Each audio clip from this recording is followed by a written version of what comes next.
sebuah kampung nelayan, hiduplah dua orang sahabat yang latar belakangnya jauh berbeda. Namanya Tamrin dan Amir. Tamrin ini adalah anak seorang juragan, sedangkan Amir adalah anak dari seorang nelayan biasa. Tamrin selalu diberikan makanan setiap harinya. Dia selalu dilayani, makan minum, pakaian, semuanya sudah disediakan oleh orang tuanya.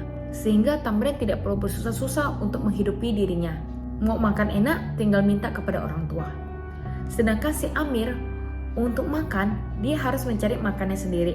Dia harus memancing, dia harus menanam, supaya dia bisa memberi makan untuk dirinya sendiri. Suatu hari, Tamrin dan Amir ini melakukan sebuah perjalanan ke kota, supaya mereka bisa menempuh ilmu di kota. Sebelum mereka melakukan perjalanan, mereka diberi bekal seperti nasi, ikan, buah-buahan, air, dan juga alat-alat untuk membuat api unggun. Tamrin mengeluh, kita kan ke kota bukan untuk belajar berkebun ataupun memancing. Ngapain kita harus bersusah-susah kayak gini? Tapi Amir yang mendengarkan Tamrin mengeluh hanya tersenyum saja. Akhirnya di tengah perjalanan, persediaan makanan mereka pun semakin menipis dan sudah mau habis. Perut mereka udah lapar sekali. Tapi Tamrin tidak tahu bagaimana caranya mencari makan. Di situ ada sungai. Tetapi Tamrin belum pernah memancing. Akhirnya Tamrin pun sambil menahan lapar, dia pun tidur. Kemudian ketika dia terbangun, dia mencium ada bau yang sedap. Ini bau apa nih? Ternyata Amir sedang membakar seekor ikan. Setelah ikan itu matang, Amir pun berbagi bersama Tamrin. Wah, Tamrin lapar, langsung makan ikan itu dengan lahap. Tetapi setelah setengah ikan itu habis, Tamrin masih lapar. Dia mau makan ikan lagi. Tapi itu artinya dia harus memancing. Sedangkan dia tidak tahu caranya memancing. Sedangkan Amir, kalau dia mau makan lagi, dia bisa langsung memancing. Karena Amir sudah terbiasa untuk memancing. Tetapi meskipun begitu, Tamrin pun masih tidak mau belajar memancing. Akhirnya selama perjalanan itu, Tamrin tidak bisa hidup mandiri. Dia selalu bersandar kepada Amir untuk bisa memberi makan kepada dirinya. Sedangkan Amir, dia dengan tenang. Dimanapun dia berada, dia bisa menghidupi dirinya. Adik-adik, kita bisa melihat perbedaan dari Tamrin dan juga Amir.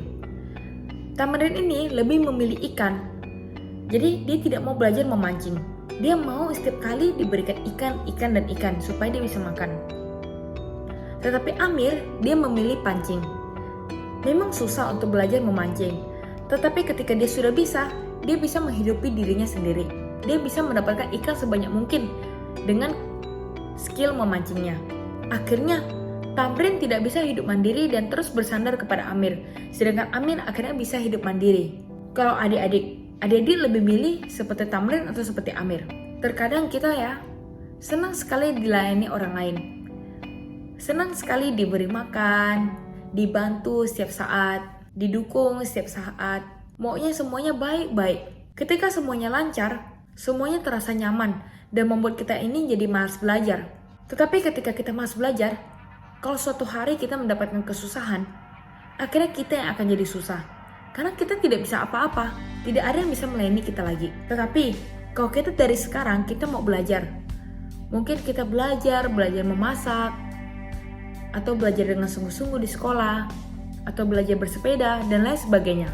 Memang susah sekali kita belajar saat ini. Tetapi kalau kita sudah bisa, ketika kesusahan terjadi, ketika kesusahan datang, kita bisa menghadapinya dengan kekuatan kita. Tuhan menolong orang yang menolong dirinya sendiri. Tuhan mau kita menjadi anak yang belajar dan bisa hidup mandiri. Jadi adik-adik, kalau disuruh memilih, adik-adik mau pilih yang mana? Pancing atau ikan? Adik-adik sendiri yang jawab. Semoga dari cerita ini adik-adik bisa belajar hal yang penting. Sampai jumpa di ilustrasi selanjutnya. Bye-bye!